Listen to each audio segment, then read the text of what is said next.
Welcome to Reminiscing with History Makers. Today we're here with past President John Powell. Thank you for joining us. My pleasure. So for starters, when did you join APCO?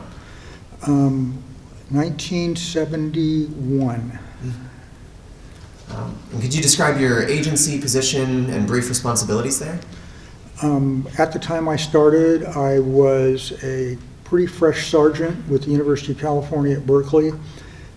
I had been actually hired by our chief. We were had gotten into the installation of a statewide radio system, and he needed somebody to manage it. At the time, right at the end of the Vietnam War, I was a engineering graduate, so I kind of understood the technology. They didn't have any non-sworn positions, so I ended up going into a sworn position. Worked there for 32 years, also a little bit before that for the city of Berkeley. But I always had my fingers in technology my entire career there. I was fortunate to have a chief who was a tech guru, who could see the benefit of APCO membership, including working my way all the way through the board of officers up to president, to the agency. So I had that support across several chiefs, actually. So I was really lucky there. Never a question about going to a conference or anything like that. Oh, that's great. What would you say drew you to join APCO, or was there a particular person who was influential in that? Two, actually, well known to anybody that's been involved with APCO for any time at all. The first was Press Thompson. Press was a life member when we lost him, but he, at the time I got involved, was running communications for the city of Berkeley, California. Told me one day, you need to get involved with this organization, and they're having a meeting in Berkeley. He was hosting the meeting.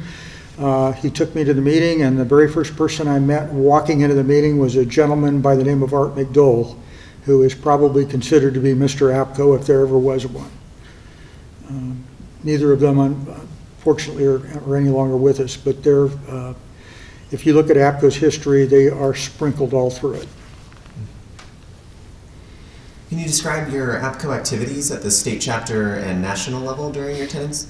I worked my way up through all of the chairs at the state level, and then was at the time executive council member for a couple of years. I then ran 3 times for second vice president in 3 consecutive years, was finally elected in 1989 at the conference that our chapter was hosting. The Northern California chapter at the time also included Nevada, so it was a combined chapter, and the conference that year was at the Nugget in Sparks, Nevada, and that's where I was elected. 3rd time was a charm, let's put it that way. There you go. How would you say your APCO membership has had a direct influence on your career in public safety and communications? Everything. All of my involvement, I was in '89. After the conference, there was always a meeting to look at things that came out of the conference, and invited to that meeting were all of the officers and certain members of the APCO staff, the leadership of the APCO staff side, and then also some key members of the executive council, and the past president who just left office, who at that meeting was Gary David Gray from Orange County, California.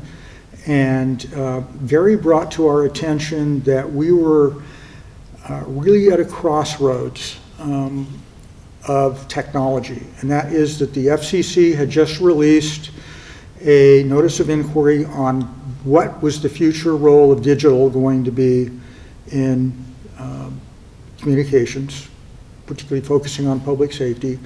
At the same time, the feds were looking at digital, and the state telecommunications directors through the National Association of State Telecom Directors was looking at digital. We were starting to talk about it. The genesis of that meeting was that Those groups were all invited together to a meeting in October of '89 at NTIA headquarters. The result of that was something that we didn't think would take a long time to accomplish, but it's still going, and that is Project 25.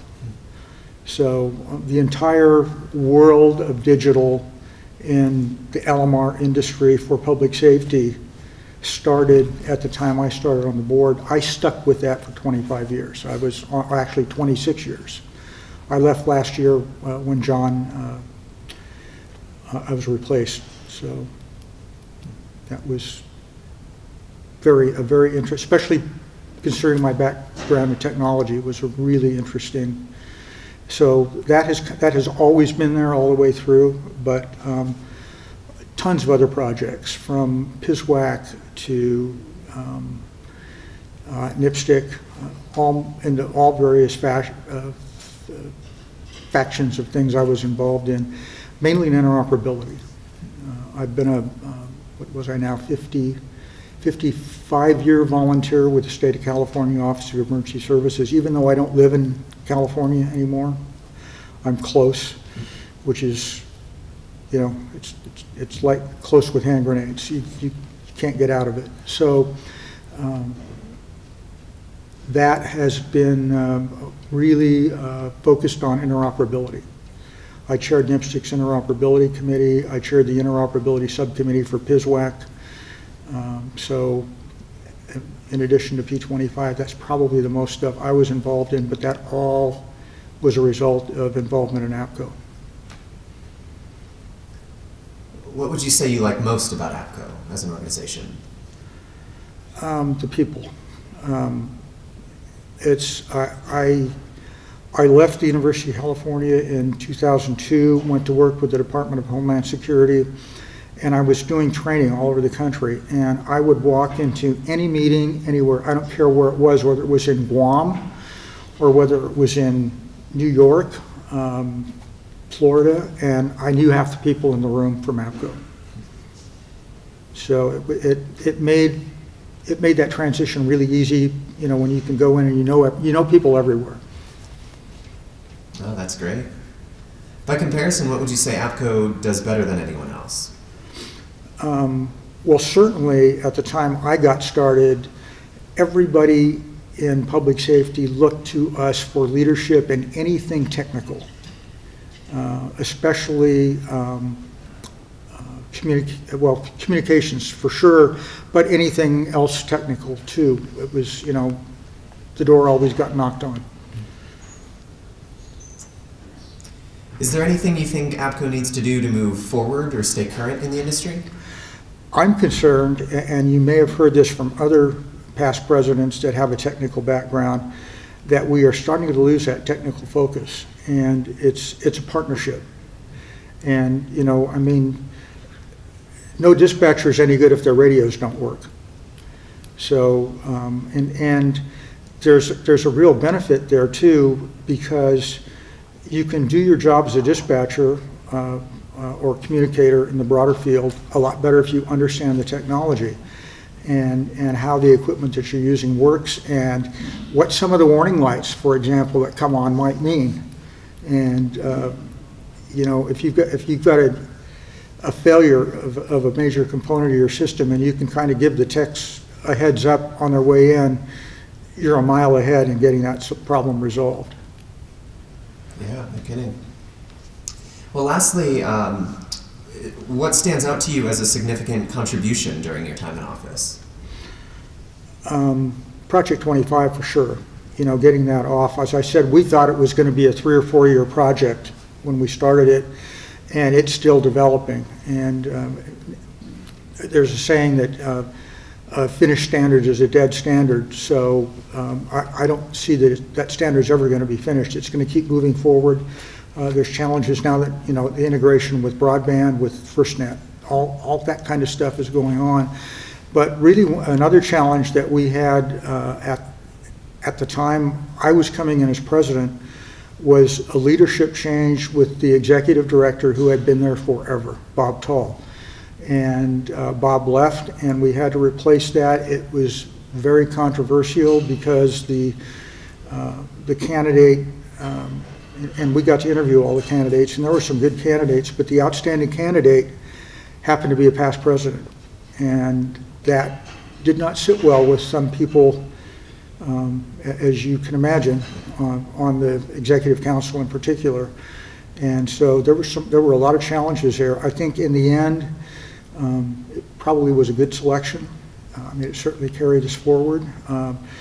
Got us out of our office over the liquor locker in New Smyrna Beach, Florida, into what was the first real office that APCO ever had in New Smyrna, in South Daytona. And from there we moved to where we are today. Still in South Daytona, but a different location, but a much nicer facility, built for us from the ground up. So those are some, let's say, interesting times. To say the least. Well, thank you again, John, for joining us. This has been Reminiscing with History Makers. My pleasure. Thank you.